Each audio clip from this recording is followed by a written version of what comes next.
Good evening, all of you.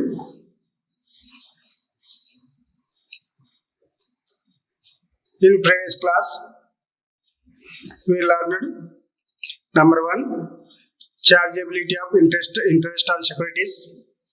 Second one, which kind of interest on securities comes under this head of income. Third one, which incomes will not comes under this head of income. Fourth one, kinds of securities. Fifth one, list of securities exempted from tax. These are learned in previous class.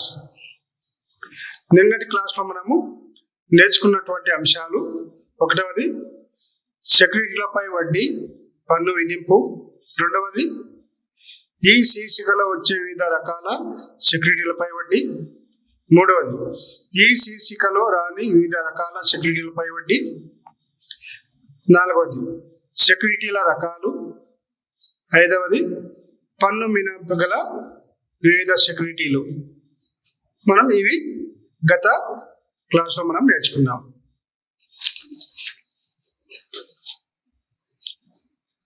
In that part 3, I am going to explain tax-free securities. Tax-free securities means tax payable by the holder of these securities is paid by the security issuing authority. In other words, tax is paid by the government in the case of tax-free government securities, and companies in the case of tax-free commercial securities. These securities are called tax-free securities. In these securities, the assessee need not to pay the tax because of securities issuing authorities will pay the tax instead of assessee. In that, the securities can be issued by the government or companies. Others, there is no chance to issue this type of securities. Second one, gross interest will be included in the total income.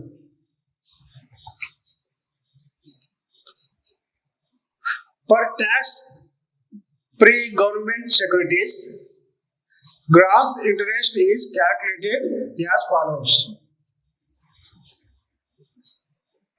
Gross interest is equal to face value into rate by 100.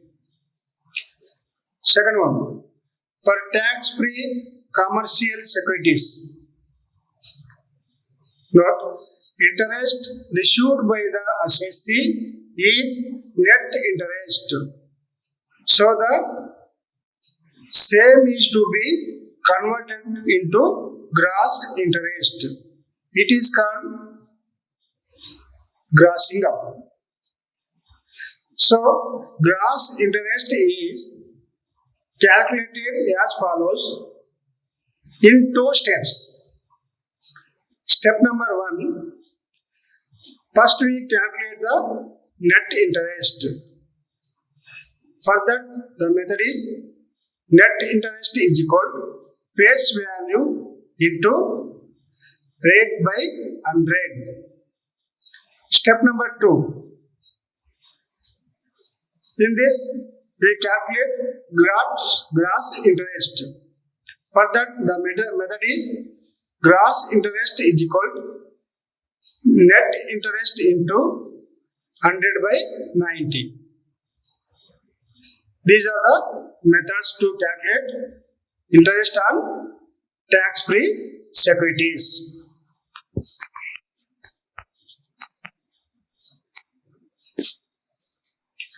ఈ రోజు పాఠంలో మనం tax free అనగా ఉచిత పన్ను సెక్యూరిటీల గురించి నేర్చుకోబోతున్నాం.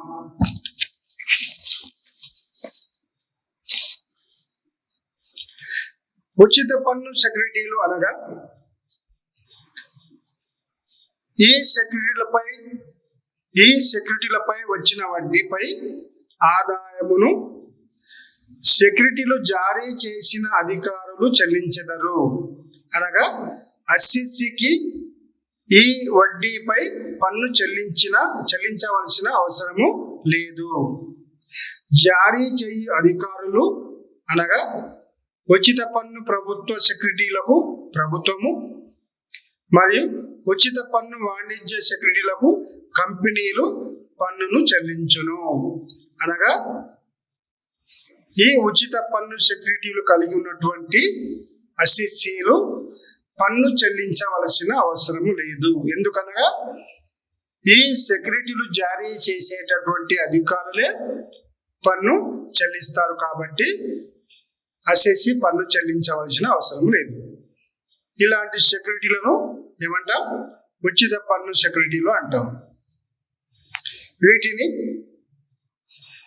ఈ సెక్యూరిటీలను ప్రభుత్వము లేదా కంపెనీలు మాత్రమే జారీ చేయవచ్చును. ఇతరులు జారీ చేయడానికి అవకాశం లేదు. రెండవది, స్థూల వడ్డీని మాత్రమే మొత్తం ఆదాయంలో కలపవలెను. నెక్స్ట్, ఉచిత పన్ను సెక్యూరిటీలు మనము 2 రకాలు ఉంటాయని తెలుసుకున్నాం. వాటిలో ఒకటవది ఉచిత పన్ను ప్రభుత్వ సెక్యూరిటీలు అని, రెండవది ఉచిత పన్ను వాణిజ్య సెక్యూరిటీలు అని. ఉచిత పన్ను ప్రభుత్వ సెక్యూరిటీలు లేదా ఉచిత పన్ను ప్రభుత్వ సెక్యూరిటీలపై వడ్డీని లెక్కించడానికి కింది సూత్రము ఉపయోగించవలెను. అనగా ఉచిత పన్ను ప్రభుత్వ సెక్యూరిటీలపై వడ్డీ స్థూల వడ్డీ కావున స్థూల వడ్డీని ఈ క్రింది విధంగా లెక్కించవలెను. స్థూల వడ్డీ = ముఖ విలువ × రేటు / 100. రెండవది, ఉచిత పన్ను వాణిజ్య సెక్యూరిటీలు. గమనిక, అసెస్సీ స్వీకరించిన వడ్డీ నికర వడ్డీ కావున దీనిని స్థూలంలోకి మార్చవలెను. స్థూలంలోకి మార్చుకోవడానికి ఇక్కడ 2 స్టెప్పులు కలవు. స్టెప్ నంబర్ 1లో నికర వడ్డీని లెక్కించవలెను. నికర వడ్డీ లెక్కించడానికే సూత్రము ముఖ విలువ × రేటు / 100. స్టెప్ నంబర్ 2లో స్థూల వడ్డీని లెక్కిస్తారు. స్థూల వడ్డీని లెక్కించడానికి సూత్రము నికర వడ్డీ × 100/90. ఈ విధంగా ఉచిత పన్ను ప్రభుత్వ సెక్యూరిటీలపై మరియు ఉచిత పన్ను వాణిజ్య సెక్యూరిటీలపై ఈ విధంగా వడ్డీని లెక్కించడానికి ఈ సూత్రాలు ఉపయోగపడతాయి.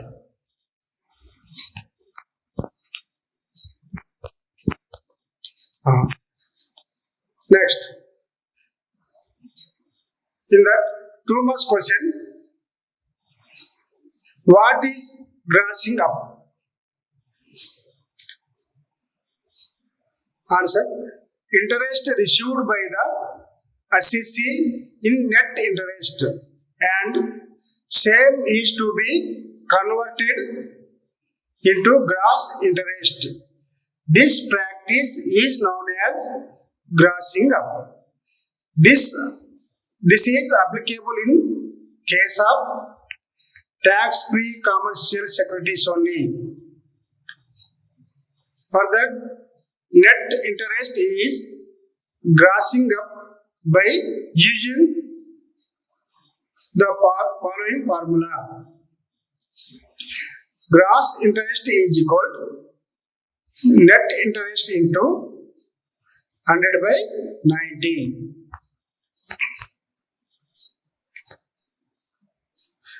వడ్డీని స్థూలం చేయడం అనగానేమి? జవాబు: అసెస్సీ స్వీకరించిన వడ్డీ నికర వడ్డీ.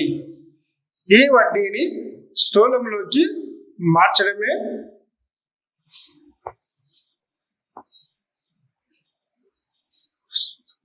అనగా వడ్డీని స్థూలం చేయడం అంటారు.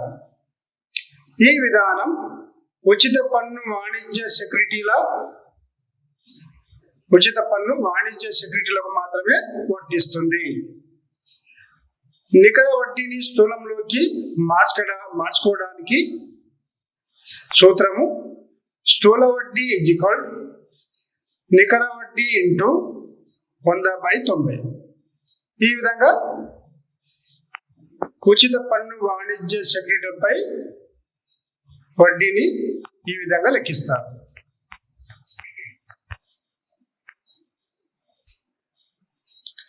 నెక్స్ట్ మూడవది లెస్ ట్యాక్స్ సెక్యూరిటీస్.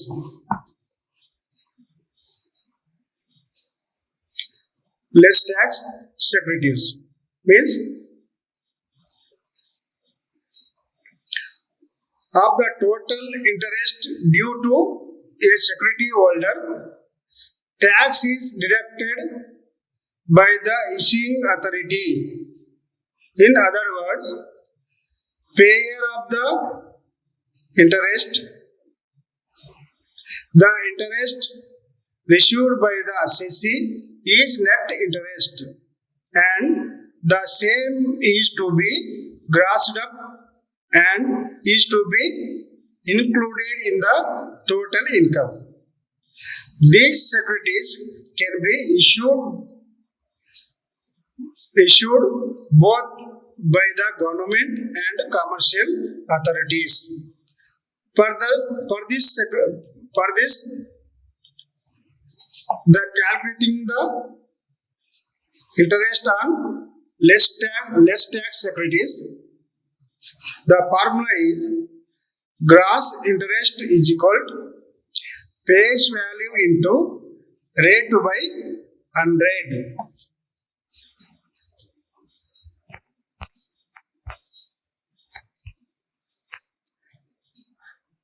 మూడవది పన్ను తగ్గింపబడే సెక్యూరిటీలు. సెక్యూరిటీదారునకు చెల్లించవలసిన మొత్తము వడ్డీలో అడ్వాన్స్ పన్నుగా ప్రభుత్వము నిర్ణయించిన రేట్ల ప్రకారము తగ్గించి మిగతా మొత్తము చెల్లించబడును. అనగా అసెస్సీ స్వీకరించిన వడ్డీ నికర వడ్డీ, దానిని స్థూల వడ్డీలోకి మార్చవలెను. స్థూల వడ్డీని మొత్తము ఆదాయంతో కలపవలెను. ఈ సెక్యూరిటీలను ప్రభుత్వము మరియు వాణిజ్య సంస్థలు జారీ చేయవచ్చును. పన్ను తగ్గింపబడే సెక్యూరిటీలపై వడ్డీ స్థూల వడ్డీ కావున స్థూల వడ్డీని లెక్కించడానికి ఏ క్రింది సూత్రము ఉపయోగించాలి. స్థూల వడ్డీ ముఖ విలువ ఇంటూ రేటు బై 100. ఈ సూత్రము ఉపయోగించి పన్ను తగ్గింపబడే సెక్యూరిటీలపై వడ్డీని లెక్కించడం జరుగుతుంది.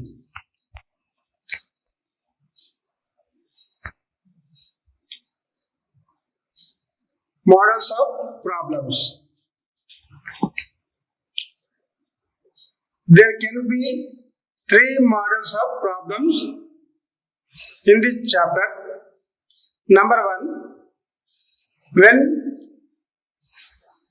rate of interest is given for all securities in the problem. Model 2, when interest received amount is given for all securities. Model 3, when rate of interest is given for some securities and interest received amount is given for remaining securities in the problem. Note, for intermediate level, Model 1, when rate of interest is given is learned. For our intermediate level, first model will be followed.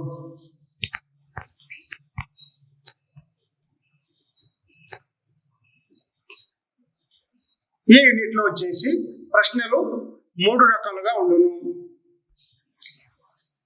మాదిరి 1, ప్రశ్నలో సెక్యూరిటీలన్నిటికీ వడ్డీ rate ఇచ్చినప్పుడు.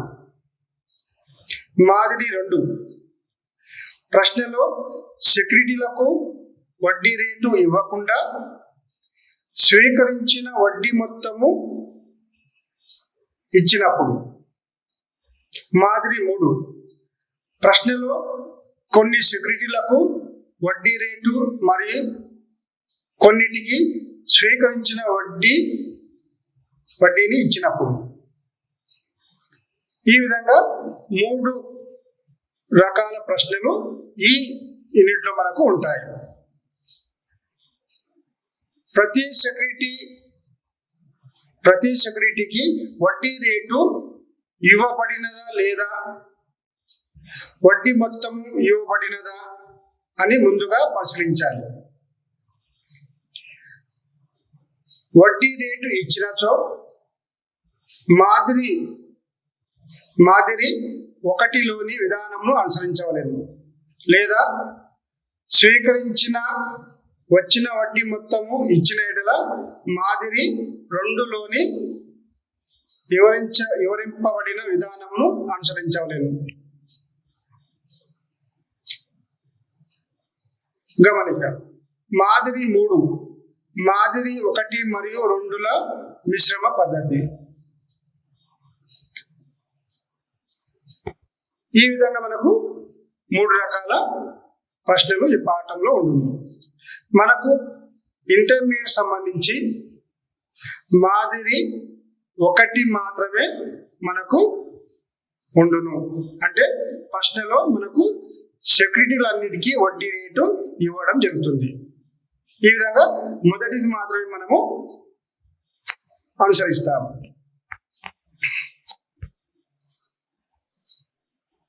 In model 1, when rate of interest is given,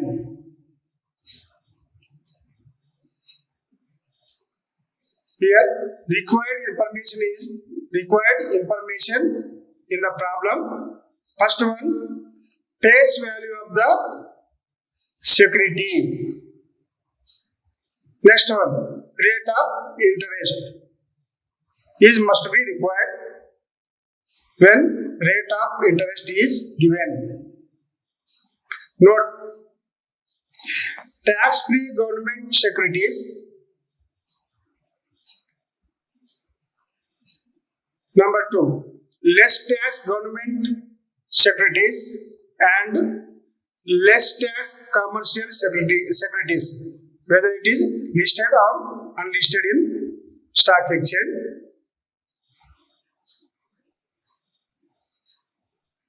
In this case, gross interest is calculated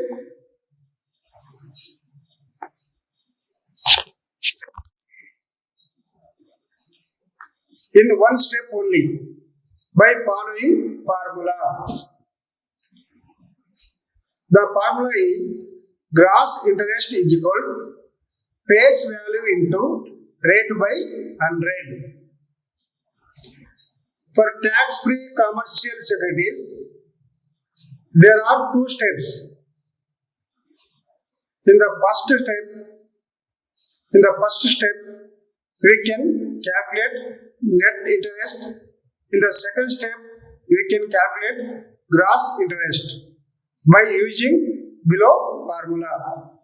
Step number 1, net interest is equal to face value into rate by 100.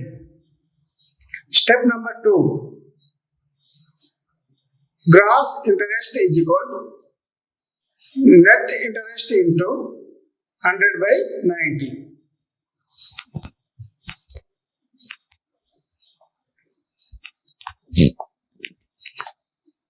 మన intermediate సంబంధించి మాదిరి 1, వడ్డీ rate ఇచ్చినప్పుడు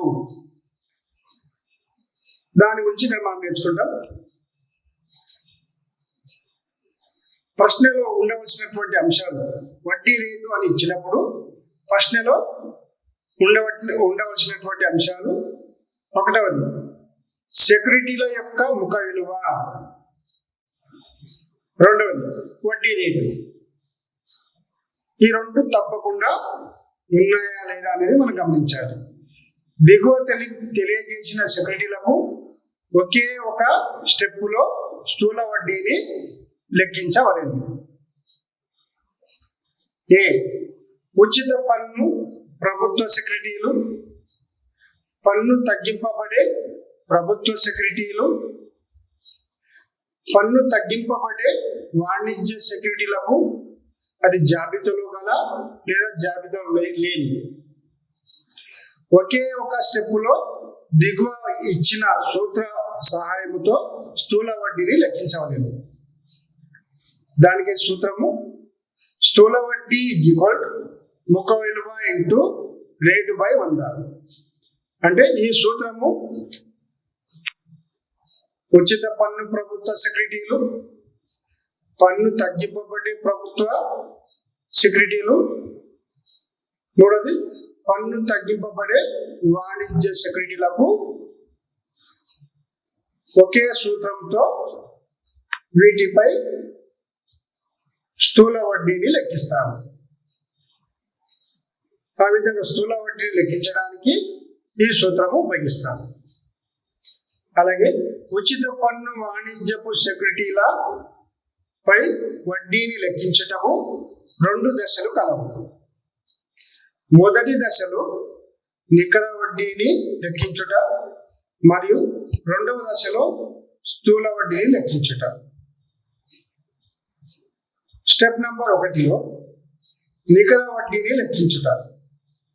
దానికే సూత్రము నికర వడ్డీ ముఖ విలువ into rate by 100. Step number 2 స్థూల వడ్డీని లెక్కించుట. దీనికే సూత్రము స్థూల వడ్డీ నికర వడ్డీ ఇంటూ 100/90. ఈ విధంగా ఈ సెక్యూరిటీలపై వడ్డీని ఈ సూత్రాల సాయంతో లెక్కించడం జరుగుతుంది.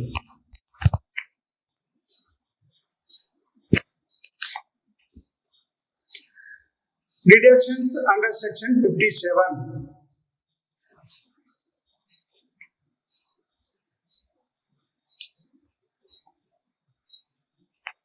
Number 1, collection charges. Collection charges. Actual amount paid will be allowed as deduction. Actual amount paid will be allowed as deduction. Second one, interest on loan taken to purchase of securities. In that, A, actual interest paid is allowed as deduction. Actual interest paid is allowed as deduction. B, if interest is paid to buy exempted securities, no deduction will be allowed. C, in the case of other securities, interest paid will be allowed for deduction even if the interest is not received. Note, commission paid to purchase or sell the securities will not be allowed as deduction.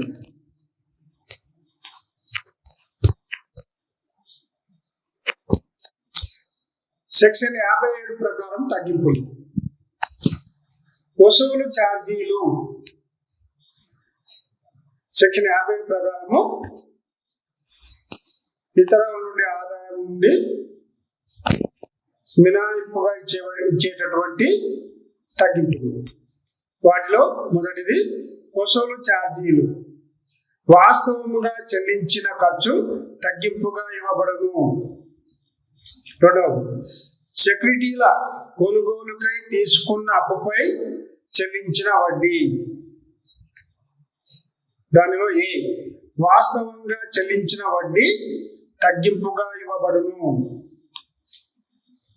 భారతదేశంలో వడ్డీ చెల్లించిన లేదా విదేశములలో చెల్లించినప్పుడు మూలము నుండి పన్ను తగ్గించిన వాస్తవంగా చెల్లించిన వడ్డీ తగ్గింపుగా ఇవ్వబడును. నెక్స్ట్ బి పన్ను మినహాయింపు గల సెక్యూరిటీల కొనుగోళ్లకై చెల్లించిన వడ్డీ తగ్గింపుగా ఇవ్వబడదు. సి ఇతర సెక్యూరిటీల కొనుగోళ్లకు అసెస్సీ వడ్డీ స్వీకరించకుండాను చెల్లించిన వడ్డీ తగ్గింపుగా ఇవ్వబడును. గమనిక సెక్యూరిటీల కొనుగోళ్లు మరియు అమ్మకాలపై చెల్లించిన కమిషను మరియు ఇతర ఖర్చులు తగ్గింపుగా ఇవ్వబడవు.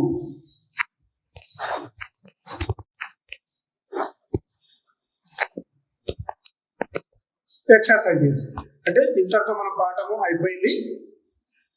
ఈ పాఠంలో మనము కొన్ని 2 మార్కుల ప్రశ్నలు మరియు 6 మార్కుల ప్రశ్నలుగా కొన్ని మీకు ఇవ్వడం జరిగింది. వాటిలో ముఖ్యమైనవి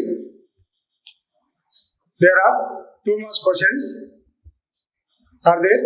First one, what is the meaning of income from other sources? These are 2 marks questions. Second one, define security. Third one, explain about securities exempted from tax.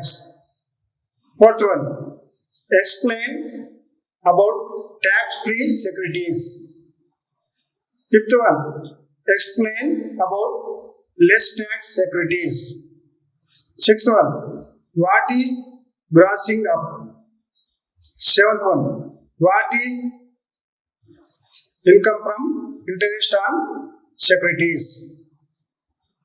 Eighth one, mention any 4 securities comes under income from other sources. In the 9th one,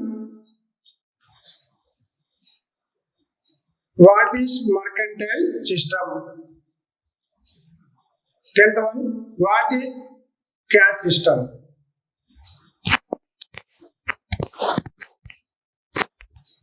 6 marks question. What is meant by income from other sources? Given 10 examples of income chargeable to tax under this Act.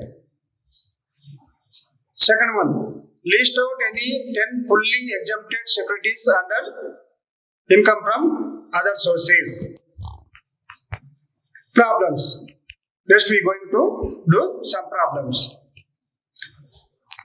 అంటే ఈ పాఠంలో మనము 2 మార్కుల క్వశ్చన్లు మరియు 6 మార్కుల క్వశ్చన్లు ఈ పాఠం నుండి ఇవ్వబడినవి.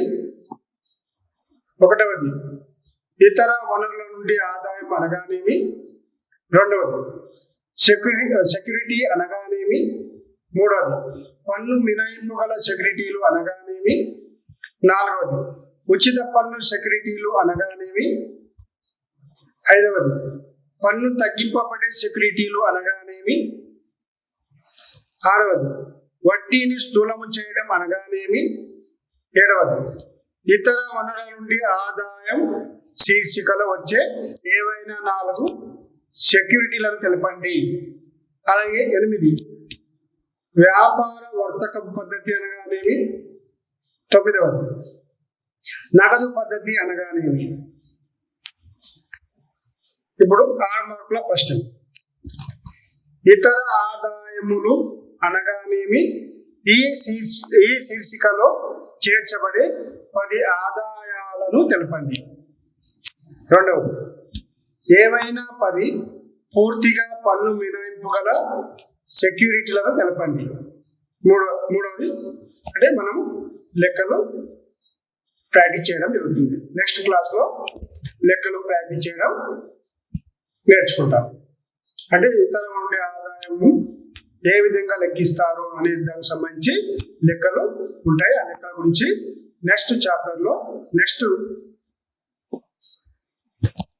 మనం నేర్చుకుంటాం.